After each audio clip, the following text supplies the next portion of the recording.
Assalamu alaikum students. My name is Saad Shabir and I am first year MBBS student at King Edward Medical University, Lahore. आज के जो है ना हमारे session का topic है time management during MCQ solving और किस तरह से जो है ना वो आपने एक दिन के अंदर एमसीक्यूज प्रैक्टिस करते हुए टाइम को मैनेज करना है क्योंकि जिस तरह मैंने एक सेशन में बताया था कि पर डे के हिसाब से जो है ना वो आपको 500 या 600 एमसीक्यूज इस तरह से मतलब सॉल्व करने चाहिए। तो काफ़ी सारे स्टूडेंट्स परेशान थे कि जो है ना वो एक दिन में इस तरह सॉल्व करना हमारे लिए काफ़ी मुश्किल हो रहा है। तो उस हवाले से मैं थोड़ा आज के सेशन में गाइड करूँगा कि किस तरह से जो है ना वो आपको पर डे के हिसाब से चलना है। तो स्टार्ट करते हैं अपने सेशन को। सबसे पहले तो ये बताऊँगा कि आपको एक दिन में प्रिपेयर करते हुए जो है ना वो किस तरह एमसीक्यूज़ प्रैक्टिस को का टाइम मैनेज करना है। तो उसके आपको मैं थोड़े 2 पॉइंट्स बताऊँगा कि 2 पॉइंट्स के अंदर मैं इस चीज़ को एक्सप्लेन करूँगा कि आपने किस तरह टाइम मैनेज करना है अपना एक दिन प्रिपरेशन करते हुए।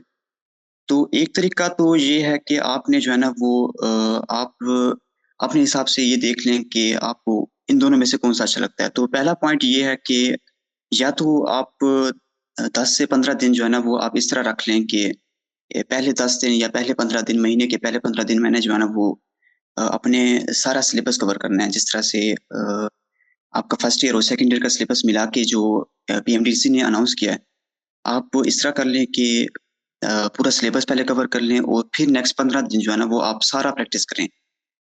ये एक मेथड हो सकता है एप्लीकेबल।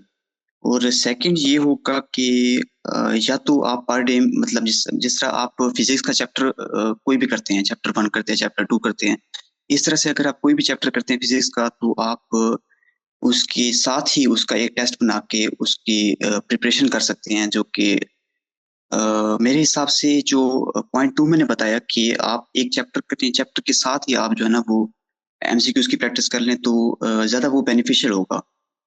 जो पॉइंट 1 मैंने बताया कि जो है ना वो 15-15 दिन के हिसाब से मतलब 15 फर्स्ट 15 डे या 1 हफ्ता या 2 हफ्ता जिस तरह से आपको अच्छा लगे कि मतलब मिसाल के तौर पे अगर आप ये भी कर सकते हैं कि 1 हफ्ता अगर आपकी मतलब फर्स्ट रिवीजन अच्छी हो चुकी है, तो आप कोशिश करें कि 1 हफ्ता या 10 दिन लगाएँ दूसरी रिवीजन करने के लिए, उस चीज़ को अच्छी तरह रिवाइज़ कर लें।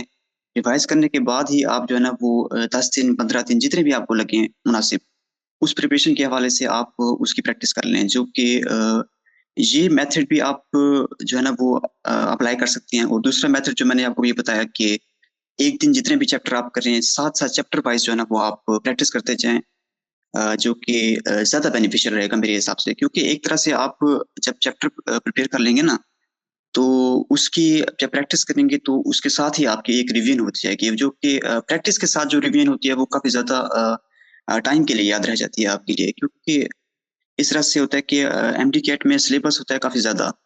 तो उस हवाले से फिर आपको इस तरह से स्ट्रैटेजी इस तरह अपनानी पड़ती है, क्या ना आप नेक्स्ट रिवीजन के लिए आप कम से कम टाइम मतलब कम से कम टाइम दे सकती हैं, ताकि नेक्स्ट रिवीजन में आपको ये मसला ना हो कि आपको पहले रिवीजन जितना ही टाइम लगे, तो उसका कोई फ़ायदा नहीं होगा। आप इस तरह से अपनी रिवीजन को लेके चलें कि जो मिसाल के तौर पर एक रिवीजन आपकी होनी है 15 दिन के बाद या 20 दिन के बाद आपकी जो रिवीजन होनी है, वो उस रिवीजन का टाइम जो है ना वो पहली रिवीजन से थोड़ा कम होना चाहिए। इस तरह से आप अपनी रिवीजन को लेके चलें। तो इस तरह से मैंने आपको प्रिपरेशन के दौरान 2 मेथड बताए कि इन दोनों में से आप कोई भी ले सकते हैं, जो आपको अच्छा लगे। और दूसरा ये मैं आपको बताता चलूँ कि मैंने आपको बताया था कि मतलब पर डे आपको इतने एमसीक्यूज़ नंबर ऑफ एमसीक्यूज़ करने चाहिए। तो काफ़ी सारे स्टूडेंट्स ये परेशान थे कि जो है ना वो अ, पर डे ये करना काफ़ी मुश्किल है। तो मैं आपको ये बताता चलूँ कि एज़ ए फ्रेशर जो है ना वो आपके लिए इतना टाइम नहीं बचता कि आप पर डे में 600 700 या इस तरह के एमसीक्यूज़ जो है ना वो प्रैक्टिस कर सकें पर डे के हिसाब से। तो मैंने आपको ये भी बताया था कि फर्स्ट अटेम्प्ट में मैंने एमसीक्यूज़ प्रैक्टिस कम की थी, क्योंकि इतना टाइम बनता नहीं था। सेकंड अटेम्प्ट में मैंने ज़्यादा की क्योंकि मेरी थोड़ा ना कोर्स पे थोड़ी ग्रिप हो गई थी, इस वजह से मैंने सेकंड अटेम्प्ट में ज़्यादा एमसीक्यूज़ प्रिपेयर किए थे। तो आप लोगों के लिए ये लाज़मी नहीं है कि आप जो है ना वो इतने ज़्यादा number of huge number of MCQs per day लेके चलें। आप इस तरह से कर लें कि जिस टाइम पे आपको लगे कि ये मेरा जो कोर्स का जो हिस्सा है, उस पे मेरी पूरी ग्रिप आ चुकी है, तो उस टाइम पे आप जो है ना वो प्रैक्टिस स्टार्ट कर दें। जिस तरह के आप 5 चैप्टर ये भी कर सकते हैं आपके एक तरह से, मतलब फिजिक्स के जिस तरह है, फिजिक्स के या बायोलॉजी के, आप 5 चैप्टर्स तैयार कर लें, 5 चैप्टर्स के साथ एक साथ ही आप एक अच्छा सा टेस्ट प्रिपेयर करके जो है ना वो टेस्ट देते हैं, ये भी कर सकते हैं आप। तो मैं ये कह रहा हूँ कि आप अगर 500 या 600 या 700 एमसीक्यूज नहीं चला सकते एक दिन में, तो लाजमी नहीं है कि आप इतना ज्यादा बर्डन डालें अपने ऊपर। आप फर्स्ट ऑफ ऑल जो है ना, आपने फर्स्ट प्रायोरिटी वो जो देनी है वो ये है कि आप अपने कोर्स पे ग्रिप कर लें एक तरफा अच्छी तरह, कि आपको बेसिक्स सबसे पहले आने चाहिए। बेसिक्स अगर आप आएंगे तो इंशाल्लाह आप हर तरह के एमसीक्यू सॉल्व कर लेंगे। फर्स्ट आप अपनी बेसिक्स को क्लियर कर लें अच्छी तरह, फिर आप पास जो भी टाइम बचे, जितना भी टाइम आपके पास अवेलेबल हो दिन में, या आप हफ्ते के हिसाब से चलना चाहें तो हफ्ते के हिसाब से चल सकते हैं, आपके पास जितना भी टाइम अवेलेबल हो फिर आप प्रैक्टिस करिए। आप अगर नहीं चला सकते 500 600 700 एमसीक्यू नहीं चला सकते एक दिन में, तो आप कोशिश करें कि 300 तक चले जाएं, 400 तक चले जाएं, मतलब थोड़ा कम कर लें, लेकिन लाजमी नहीं है कि आपने अपने ऊपर इतना ज्यादा बर्डन डाल देना। अ, वैसे मैंने जनरल वे में बताया था कि मैं जो है ना वो इतना सारा एमसीक्यूज मतलब जिस तरह से प्रैक्टिस करता था, लेकिन आपको इतना ज्यादा करने की वैसे मतलब अगर आप कर सकते हैं एक दिन में तो जरूर करें, जरूर ट्राई करें इसके लिए। लेकिन अगर आप बर्डन फील करते हैं इस चीज का कि ये कुछ ज्यादा है, या आपको मतलब बुक्स को ज्यादा टाइम नहीं दे पा रहे इस वजह से कि आप ज्यादा प्रैक्टिस में फोकस कर रहे हैं, तो मेरे हिसाब से अगर आप फ्रेशर्स हैं, फ्रेशर्स के लिए सबसे ज्यादा इंपॉर्टेंट चीज जो होती है वो कोर्स पे ग्रिप होती है। तो आप कोर्स पे ग्रिप कर लें, फिर उसके बाद अच्छी तरह प्रैक्टिस कर लें, ये आपके लिए ज्यादा अच्छा रहेगा मेरे हिसाब से। दूसरा जो आपको चीज बतानी है वो मेन चीज आज के सेशन की वो ये है कि आपने एमसीक्यू सॉल्व करते हुए किस तरह टाइम को सेव करना है। तो उसके लिए मैं आपको सबसे जो इम्पोर्टेंट चीज बताता चलूं कि आपकी सबसे ज्यादा जो हेल्प करेगी ना एमसीक्यू सॉल्व करते हुए, जो आपका एग्जाम है या जो आपका डेली टेस्ट या जो आप देती हैं, उसमें सबसे इंपॉर्टेंट चीज जो आपको हेल्प करेगी ना टाइम सेव करने में वो ये होगी कि अगर आपने एमसीक्यूज की प्रैक्टिस अच्छी खासी की हुई है, मैं ये नहीं कह रहा कि आप इतनी ज्यादा करें, आपने अच्छी एमसीक्यूज की प्रैक्टिस की हुई है, तो आपको इंशाल्लाह उस टेस्ट को, उस स्पेसिफिक टेस्ट को, या उसके अलावा जो आपका फाइनल एग्जाम होना है उसके अंदर जो है ना वो आपको काफी हेल्प मिलेगी इन माय ओपिनियन। तो हम जो है ना वो सब्जेक्ट वाइज चलेंगे कि किस तरह आपने इस सब्जेक्ट के अंदर, पेपर के अंदर जो है ना वो किस तरह अपने टाइम को सेव करना है। तो फर्स्ट ऑफ ऑल जो है ना वो जिसका सबसे ज्यादा वेटेज है वो है बायोलॉजी। तो मेरे ख्याल में इस साल जो है ना वो शायद बायोलॉजी का वेटेज और ज्यादा हो गया है मेरे ख्याल में पेपर के अंदर। मुझे कंफर्म नहीं है, लेकिन मेरे ख्याल में ऐसे सुनने में आया कि जो है ना वो बायोलॉजी का वेटेज थोड़ा ज्यादा हो गया है। तो बायोलॉजी के अंदर जिस चीज का आपने सबसे ज्यादा ख्याल रखना है वो है एमसीक्यूज की स्टेटमेंट आपने अच्छी तरह पढ़नी है, क्योंकि बायोलॉजी में जो है ना वो ज्यादातर मैंने जो केसेस देखे हैं ना, मैं खुद भी बहुत ज्यादा इस हवाले से गलत करता था कि एमसीक्यू की स्टेटमेंट के अंदर जो है ना वो गड़बड़ हो जाती थी मेरे से पढ़ने के दौरान। एमसीक्यूज की स्टेटमेंट को आप बायोलॉजी के अंदर लाजमी फोकस करना है आपने, क्योंकि इस तरह से एक लाइन सी होती है, एक लाइन सिंपल जारी होती है, मतलब आप लाइन में पढ़ते जा रहे होते हैं, लेकिन उसके अंदर एक ऐसा की पॉइंट आ जाता है जिसकी वजह से पूरी एमसीक्यूज की स्टेटमेंट का मतलब ही उलट हो जाता है।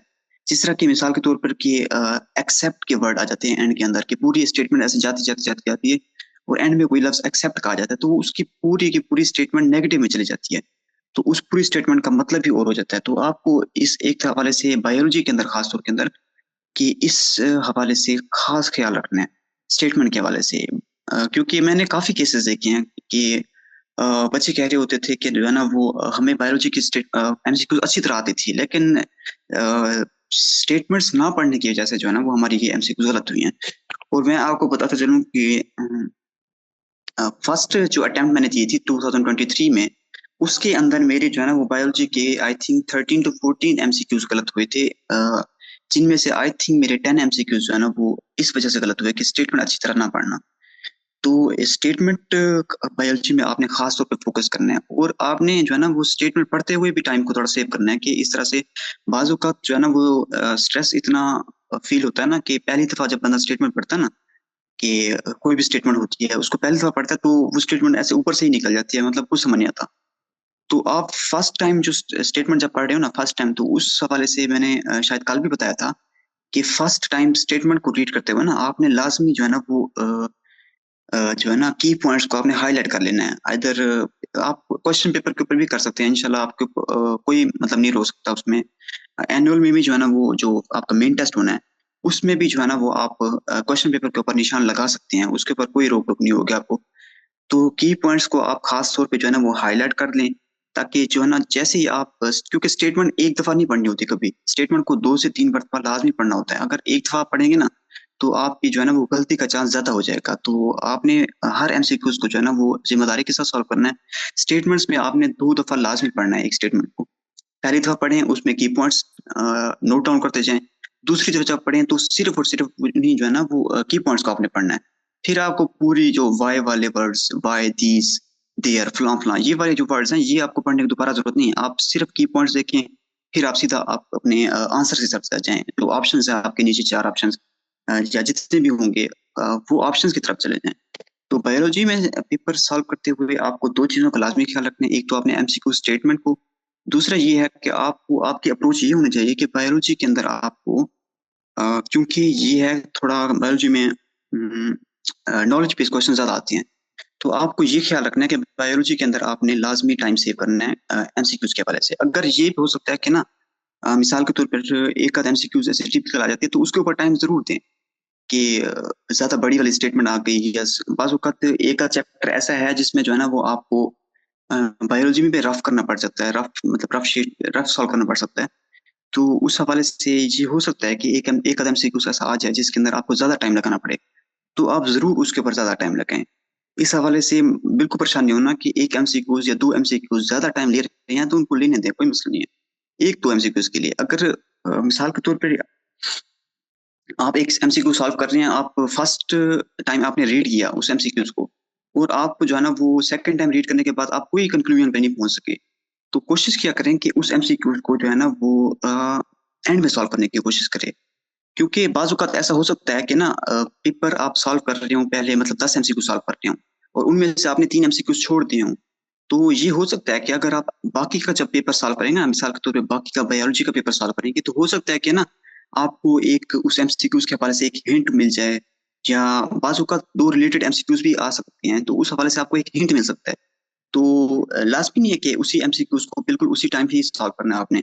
आपने जिस एमसीक्यूज को मतलब आपने पिक किया है, अगर आपको उसी टाइम पे उसका जवाब 100% क्लियर नहीं है या मैक्सिमम तौर पे क्लियर नहीं है आपको, तो आप कोशिश करें कि उसको या तो उसी पेपर के एंड में मतलब ले जाएं कि जिस तरह आप सारा पोर्शन बायोलॉजी का कर रहे हैं, तो बायोलॉजी का पोर्शन के एंड में जो है ना आप ये वाले क्वेश्चन सॉल्व कर लें जो आपका रह जाए। या ये हो सकता है कि आप जो है ना वो 10 या 15 क्वेश्चन करने के बाद जो है ना वो दोबारा उसी क्वेश्चन पे आ जाए जो आपका पिछला रह गया था। तो ये पॉसिबिलिटी होती है क्योंकि बाज़ औक़ात क्वेश्चंस रिलेटेड लाजमी पूछे जाते हैं एक ही चैप्टर से।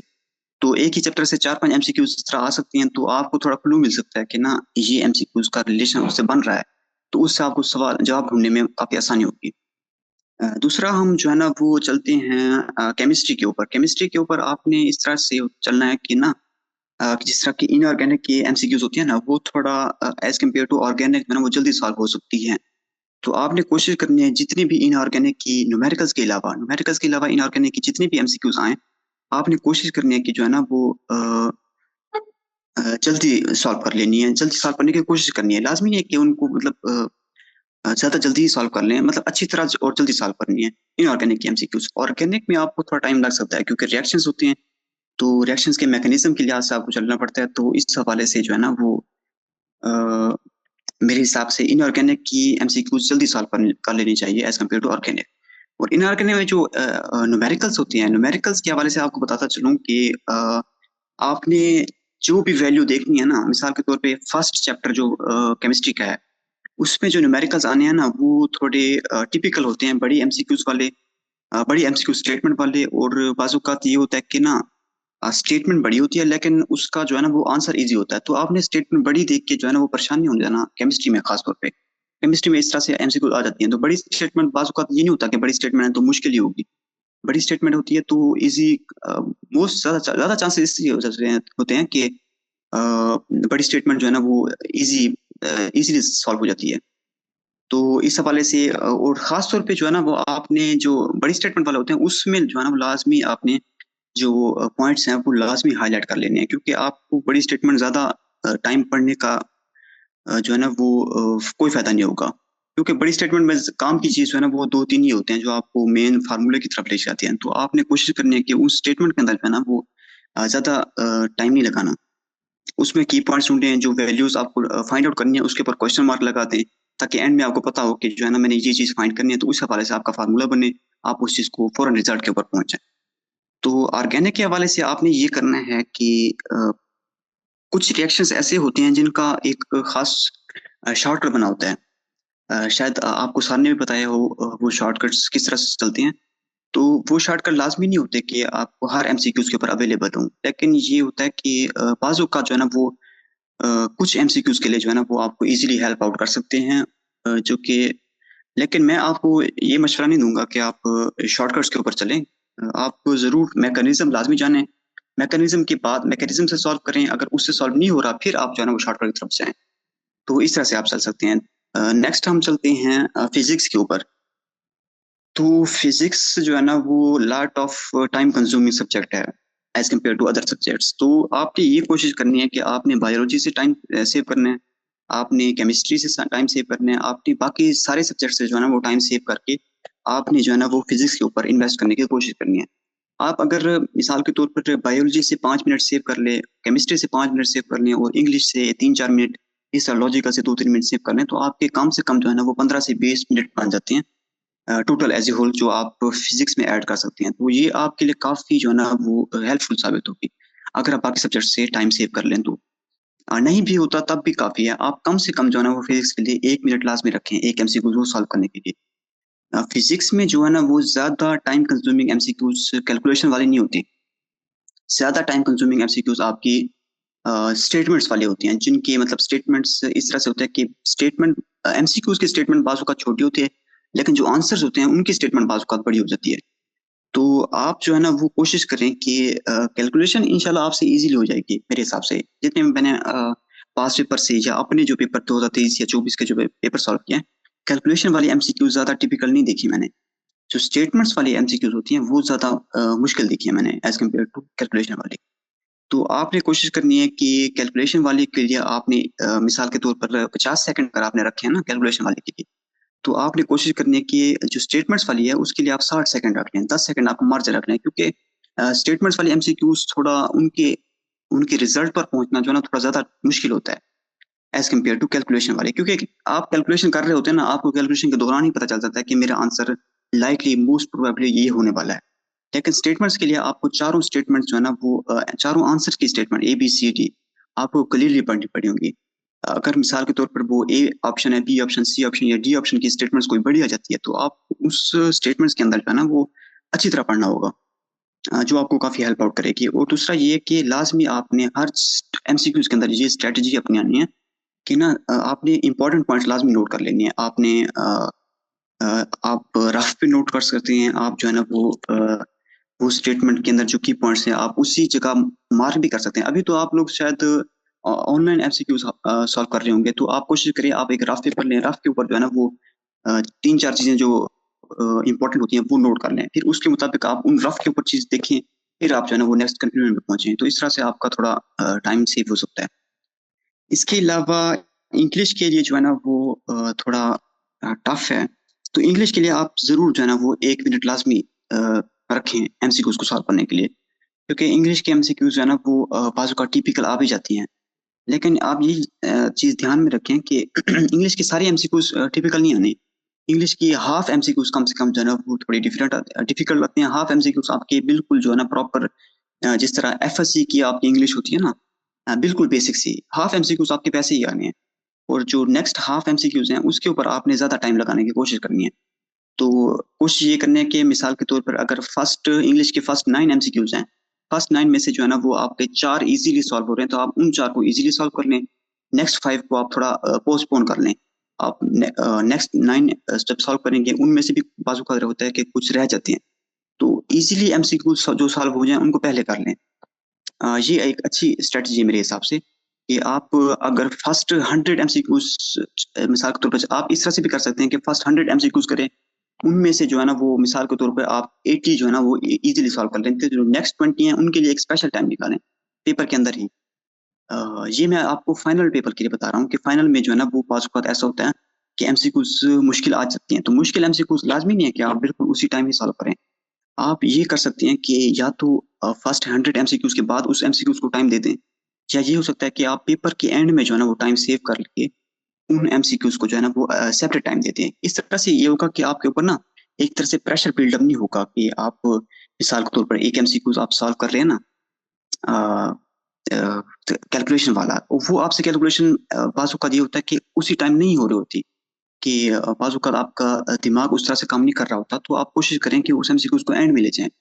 एंड में ये हो सकता है कि जब आपके मतलब काफी सारे एमसीक्यूज आपको लग रहा हो कि आपको कॉन्फिडेंस हो कि मेरे काफी एमसीक्यू सही हो चुके हैं, तो एंड में आपको एक तरह से ना थोड़ा इस चीज का एज का लाजमी होगा। जिस तरह कि मैं आपको अपना एक्सपीरियंस बता दूं कि फर्स्ट अटेम्प्ट में जो है ना वो केमिस्ट्री का एक एमसीक्यू था, जिसमें आपको ना एक फार्मूला दिया गया था S2O3, ये फार्मूला दिया गया था, उसका मेरे ख्याल में शायद इंपीरिकल फार्मूला मुझे फाइंड आउट करना था। तो उस एमसीक्यूज में ना मैंने ये गड़बड़ कर दी कि मैंने उस एमसीक्यूज को तकरीबन 10 मिनट दे दिए, तो ये मेरी सबसे बड़ी बेवकूफ़ी थी पूरे पेपर के अंदर। मेरा बायोलॉजी का पोर्शन मुझे लग रहा था कि अच्छा गया है, लेकिन केमिस्ट्री में मैंने जो ये गड़बड़ की थी उसकी वजह से ना मेरा पूरा पेपर डिस्टर्ब हो गया था। तो ये काफी, ये मतलब आपने गलती नहीं करनी कि एक एमसीक्यूज को बहुत ज्यादा टाइम दे देना। एक एमसीक्यूज आपका ज्यादा मसला नहीं करेगा, आप एक एमसीक्यूज की खातिर आप नेक्स्ट जो आने वाले एमसीक्यूज हैं उनको आप खतरे में नहीं डाल सकते। एक एमसीक्यूज आपको परेशान कर रहा है, लीव इट देयर, उसको वहां लीव करके नेक्स्ट एमसीक्यूज पे चले जाएं। पेपर इजी, मॉडरेट और हार्ड में डिवाइडेड होते हैं ऑलरेडी। आप इजी और मॉडरेट एमसीक्यूज इजीली सॉल्व कर लेंगे इंशाल्लाह। वो एमसीक्यूज आप सॉल्व करने के बाद जो है ना वो सीधा जो हार्ड वाले एमसीक्यूज होते हैं वो भी ज्यादा हार्ड नहीं होते, वो मतलब इस तरह से होते हैं, थोड़ा टिपिकल होते हैं, थोड़ा सोचने वाले होते हैं, उनको टाइम ज्यादा देना पड़ता है। बाजू का ये भी हो सकता है कि 1 मिनट से लेकर 2 मिनट भी देने पड़ सकते हैं। तो आप जब एंड में करेंगे ना तो एंड में आपके पास सफिशिएंट टाइम बाजू का बच जाता है। अगर आपने इजी और मॉडरेट एमसीक्यूज को कम टाइम दिया है, मतलब कम से मुराद आपने 40-40 सेकंड्स जो है ना वो इजी और मॉडरेट एमसीक्यूज को दिए हैं, तो जो आपके 20-20 सेकंड्स जो आपके बचते हैं ना वो आप हार्ड एमसीक्यूज में ऐड अप करते जाएंगे। तो एंड में जो है ना वो आपको एक तो टाइम का कॉन्फिडेंस होगा कि टाइम मेरे पास है पड़ा, इजीली आप जितना भी सोच सके ना आप उसके ऊपर दें। और मिसाल के तौर पर अगर आपने जितने आपके टोटल एमसीक्यूज है उनमें से आपके 20-25 एमसीक्यूज एंड में बच जाते हैं जो कि सॉल्व करने हैं, तो आपको अगर एंड में आपका थोड़ा 20 मिनट भी आप उन एमसीक्यूज को बचा देना तो आपके इनफ होंगे वो। क्योंकि एक तो पूरा पेपर आपने सॉल्व किया होगा ना, तो उससे थोड़ा आपको हो सकता है कि की पॉइंट्स आपको मिल सकते हैं सब्जेक्ट वाइज। जिस तरह आप एक पोर्शन करते हैं उसमें आपको हो सकता है कि 60 एमसीक्यूज करने के बाद आपको हो सकता है कि आपको किसी पिछली एमसीक्यूज का जो है ना वो कोई क्लू मिल सकता है, तो आप जरूर कोशिश करें उसको ढूंढने की। और दूसरा ये मैं आपको दोबारा क्लियर कर दूं कि जो एमसीक्यूज आपको उसी टाइम पर नहीं आ रही उसको आप एक या दो दफा पढ़ने के बाद उसको वही लीव कर दें। उसको दोबारा ज्यादा टाइम देने की जरूरत नहीं है बिल्कुल भी, उसको आप एंड में ले सकते हैं। उसको आप बायोलॉजी का अगर बायोलॉजी में एक एमसीक्यूज में मसला हो रहा है तो आप बायोलॉजी का जो पोर्शन है उसके बाकी एमसीक्यूज करने के बाद उस पोर्शन के बाद आप जो है ना वो उस एमसीक्यूज को टैकल कर लें। ये भी हो सकता है, या बिल्कुल एंड में जो पेपर आपका पूरा कंप्लीट हो जाए उनमें से बाकी बचने वाले एमसीक्यूज आप एंड में ले जाएं, ये भी कर सकते हैं। तो लाजमी आपने इस चीज को देखना है। उसके अलावा लॉजिकल की एमसीक्यूज जो आती हैं वो थोड़ा सॉल्व करने वाली भी हो सकती हैं, वो थोड़ा टेक्निकल भी हो सकते हैं, जिस तरह आईक्यू बेस्ड होते हैं। तो लॉजिकल के लिए भी आप जरूर देखें कि कम से कम जो है ना वो 50 सेकंड्स आप जरूर उसके लिए रखें। लॉजिकल की 9 एमसीक्यूज हैं, आपको उसके लिए 8 मिनट या 7 मिनट आपने जरूर स्पेयर करने हैं लॉजिकल के लिए, क्योंकि लॉजिकल के मेरे ख्याल में एमसीक्यूज एंड में आते हैं पेपर के। तो एंड में होने की वजह से जो है ना वो बाज़ औक़ात ये भी हो सकता है कि आपके पास ज्यादा टाइम ना बचे लॉजिकल को देने के लिए। तो आपने ये कोशिश करनी है कि पीछे से थोड़ा टाइम आपने सेव कर लेना है। ज्यादा सॉल्व करने वाली एमसीक्यूज या तो आपकी फिजिक्स में हो सकती हैं, या ये भी हो सकता है कि बाजू का लॉजिकल की अगर आपकी 9 या 6 एमसीक्यूज हैं तो 9 में से आपको ये भी हो सकता है कि 5-6 एमसीक्यूज सॉल्व करने वाले आ जाएं। और वो सॉल्व करने वाले एमसीक्यूज आपका इतना टाइम भी नहीं लेंगे जितना मतलब नॉर्मली स्टूडेंट सोचते हैं कि क्या पता नहीं इतना ज्यादा सॉल्व करने वाले क्या हो सकता है, तो इतना भी नहीं होगा इंशाल्लाह। तो ये टोटल हमारा आज का डिस्कशन थी इस हवाले से। दूसरा, कोई भी सब्जेक्ट हो ना आपने उसकी स्टेटमेंट्स जो खास तौर पे बायोलॉजी की स्टेटमेंट्स आपने लाजमी केयरफुल होकर पढ़नी है। फिजिक्स की स्टेटमेंट्स स्टूडेंट्स वैसे ही केयरफुल होकर पढ़ते हैं क्योंकि उसमें जो है ना वो अक्सर कैलकुलेशन आ जाती है, तो कैलकुलेशन वाली चीजें के ऊपर ना खुद ब खुद तवज्जो ज्यादा रहती है स्टूडेंट्स की।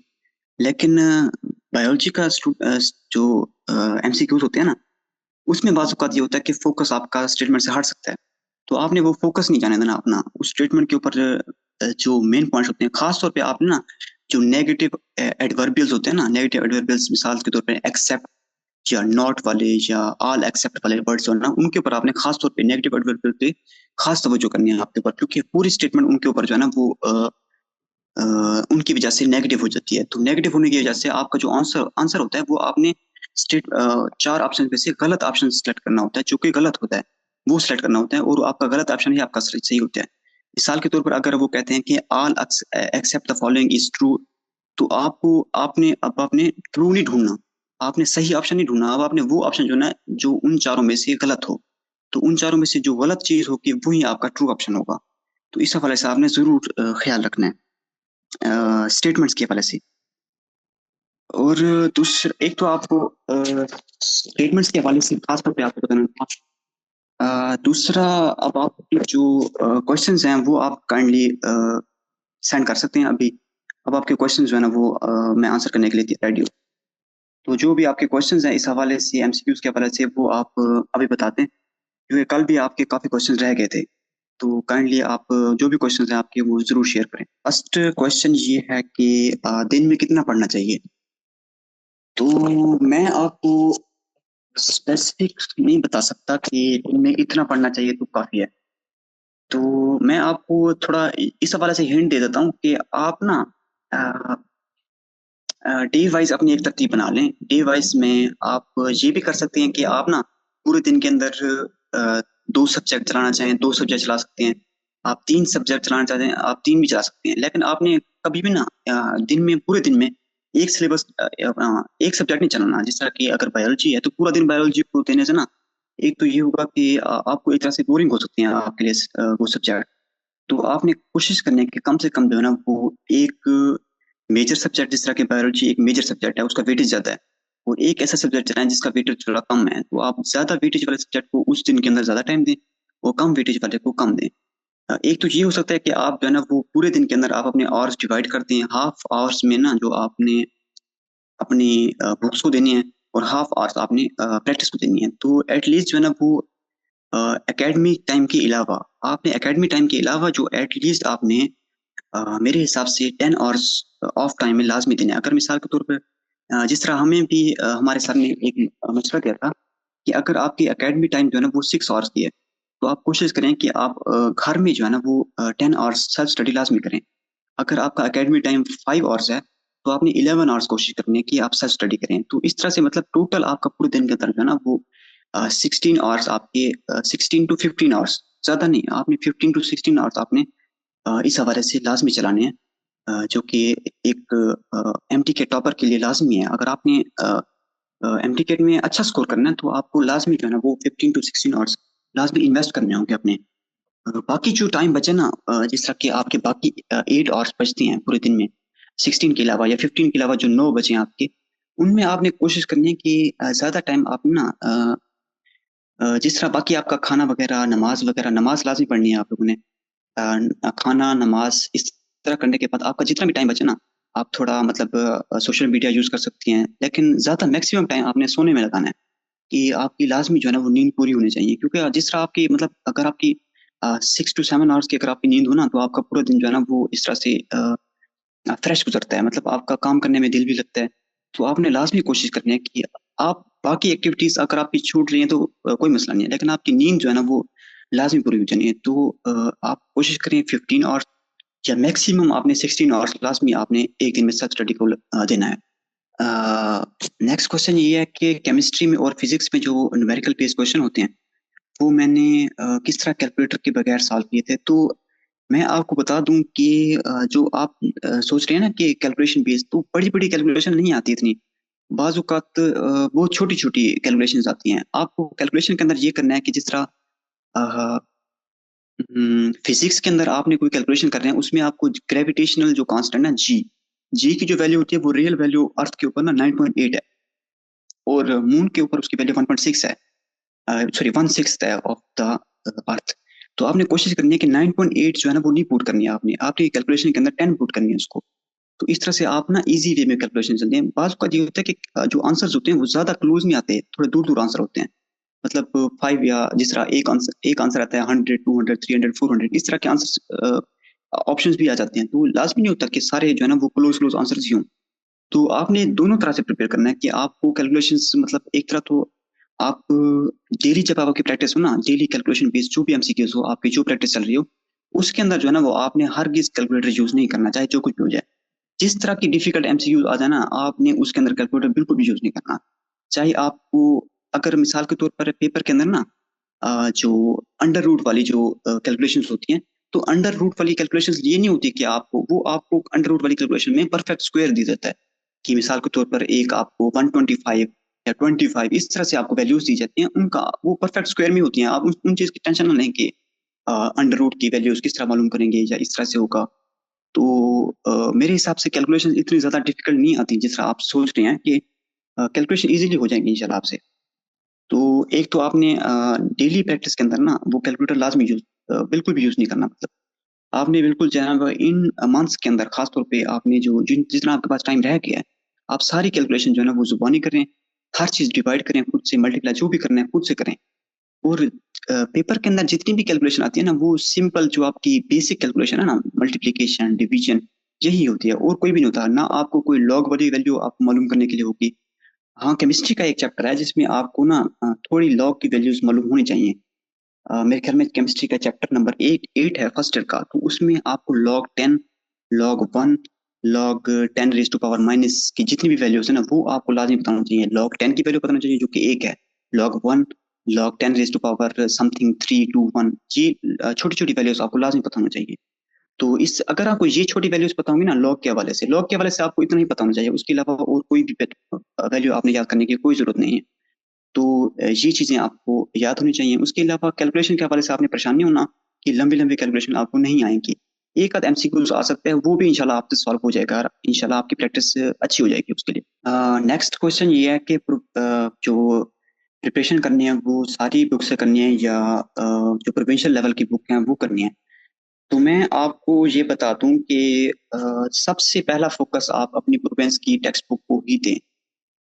बायोलॉजी के लिए आप फेडरल के ऊपर जा सकते हैं, इतना आपको मतलब कह सकते हैं कि इतना आपके पास टाइम है तो आप फेडरल के ऊपर लाजमी जाएं।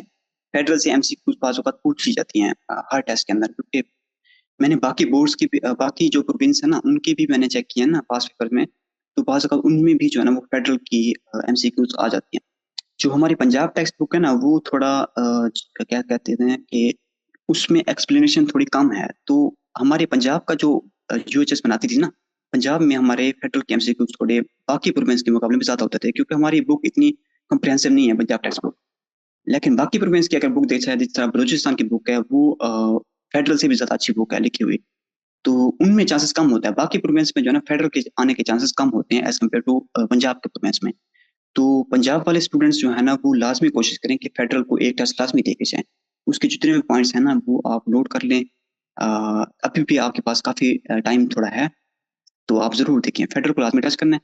उसके अलावा फिजिक्स के लिए, केमिस्ट्री के लिए और बाकी जितने भी सब्जेक्ट्स हैं ना उनके लिए आपको फेडरल टच करने की बिल्कुल भी जरूरत नहीं है। केमिस्ट्री के लिए तो खास तौर पे आपने बिल्कुल भी फेडरल की तरफ जाना ही नहीं है। केमिस्ट्री के आपके प्रोवेंस लेवल तक ही वो बुक में रहता है, उसके अलावा उससे ज्यादा दूर नहीं जाने देना।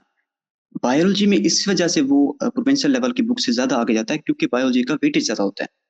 तो एमसीक्यूज बनाते बनाते जो है ना वो बाज़ औक़ात ये होता है कि एक चैप्टर से अगर वो 5 एमसीक्यूज दे रहा है, तो अगर वो 4 एमसीक्यूज बना रहा होता है ना उस चैप्टर से, तो बाज़ औक़ात उसका दिल करता है कि ना अब ये चैप्टर कंप्लीट हो गया, इस चैप्टर से और मेरे से एमसीक्यू नहीं बन रही। तो वो कोशिश करता है कि वो और प्रोविंस की बुक या मैक्सिमम जो जा सकता है ना वो फेडरल तक जा सकता है। बायोलॉजी में वो फेडरल तक ही जा सकता है, उसके अलावा नहीं जाने वाला। लेकिन बाकी सब्जेक्ट्स में आप देख लें कि केमिस्ट्री में आपको फेडरल या किसी और प्रोविंस की मुख्तलिफ प्रोविंस की बुक पढ़ने की जरूरत नहीं है। अब फिजिक्स के लिए भी यही चीज एप्लीकेबल है, और खास तौर पे फिजिक्स के लिए ना आपने 2 से 3 दफा जो है ना वो अपनी टेक्स्ट बुक को लाजमी रिवाइज करके जाना है। उसके अंदर जो लाइंस वाले एमसीक्यूज भी बाज़ औक़ात पूछ जाते हैं कि एक लाइन को उठा के वो सीधा एमसीक्यूज पूछ लेते हैं, तो लाइंस वाले एमसीक्यूज भी आपसे फिजिक्स में पूछी जा सकती हैं, उनको आपने भी लाजमी टच करके जाना है। नेक्स्ट क्वेश्चन ये है कि फेडरल और सिंध की बुक्स जो है ना वो उनमें कुछ चीजें डिफरेंट हैं, तो क्या करना चाहिए। तो मेरे हिसाब से जो है ना वो आपकी आपकी जो की बननी है ना वो आपके अपनी बुक से बननी है। जो आपकी प्रोविंस की जो टेक्स्ट बुक होती है ना उनसे ही आपकी जो है ना वो की बनेगी। जो एमसीक्यूज आपकी बुक से अलग होगी या फेडरल से बनी होगी। जिस तरह की मिसाल के तौर पर बायोलॉजी का एक चैप्टर था, उसके अंदर जो है ना वो एवोल्यूशन वाला चैप्टर, हाँ याद आ गया। एवोल्यूशन वाले चैप्टर में जो है ना वो फेडरल और किसी भी किस्म की जो है ना वो टेक्स्ट बुक में ना काफी डिफरेंसेस हैं। तो आप कोशिश करें पहले अपनी जो है ना वो टेक्स्ट बुक को फोकस करें। जो नंबर्स वाले एमसीक्यूज होते हैं, नंबर्स वाले जिस तरह के डेट्स वाली या इस तरह की मिसाल के तौर पे एक साइंटिस्ट है उसकी जो है ना वो बर्थ ईयर, इस तरह की जो चीजें है ना, जो न्यूमेरिकल चीजें हैं, वो आपने अपनी टेक्स्ट बुक्स को वाली ही याद करनी है। जिस तरह की एक एमसीक्यू था उसमें फिंचेस पूछे होते हैं कि 12 या 13 फिंचेस होते हैं एक बर्ड के। तो उस हिसाब से आपने अपनी वैल्यू ही याद रखनी है, अपनी बुक की वैल्यू याद रखनी है। आपने फेडरल को लाजमी नहीं है कि फेडरल फेडरल में जो वैल्यूज दी गई हैं आपकी बुक में जो नहीं है आपने वो याद करनी है। जो चीज आपकी बुक के अंदर है जैसी भी है आपने वो याद करनी है।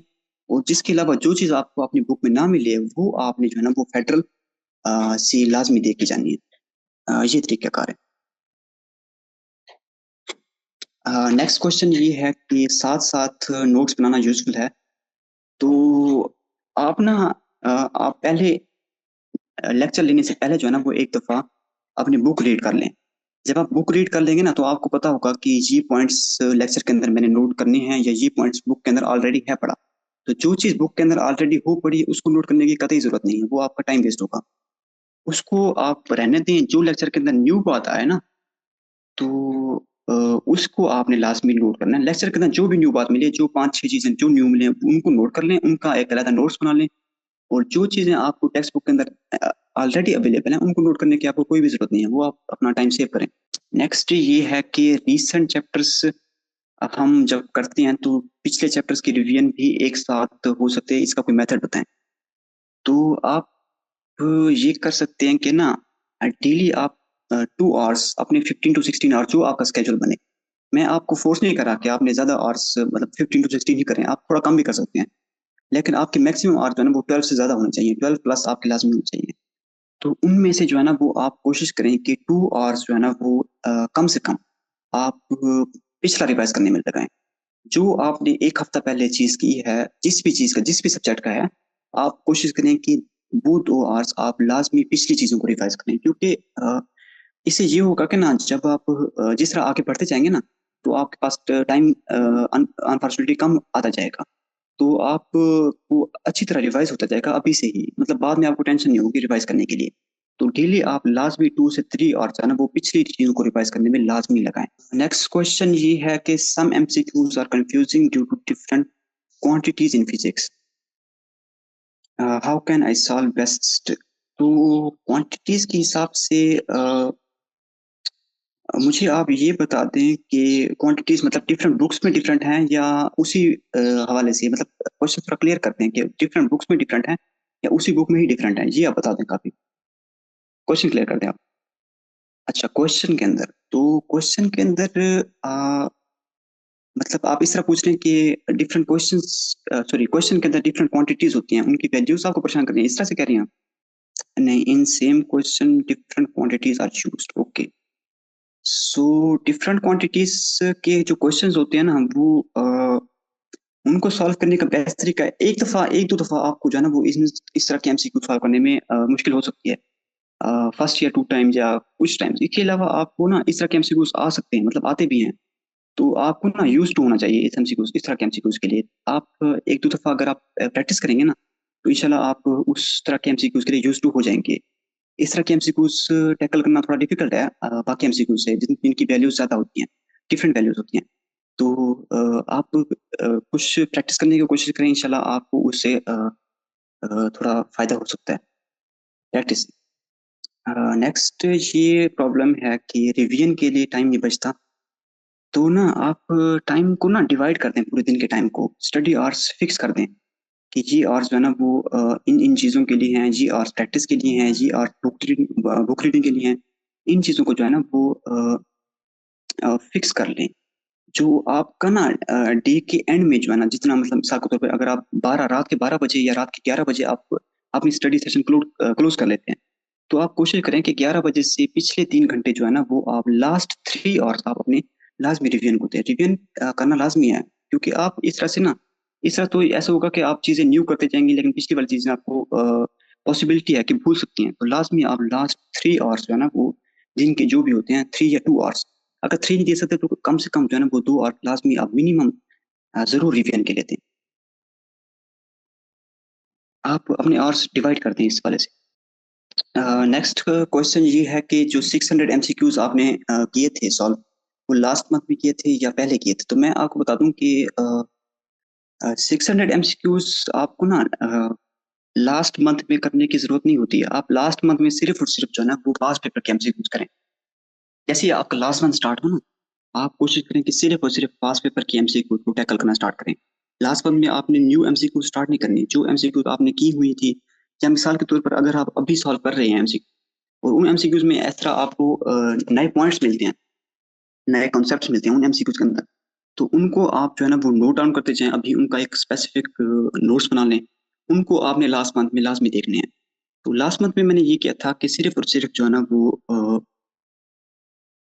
जो है ना जिस तरह कह सकते हैं कि पास पेपर के एमसीक्यूज को जो है ना वो टैकल किया था। लास्ट मंथ में मैंने कोई न्यू एमसीक्यू स्टार्ट नहीं की थी। इस हवाले से मैं आपको बता दूं। लास्ट क्वेश्चन ये है कि एक स्टूडेंट का क्वेश्चन है, ये हम लास्ट क्वेश्चन डिस्कस कर रहे हैं।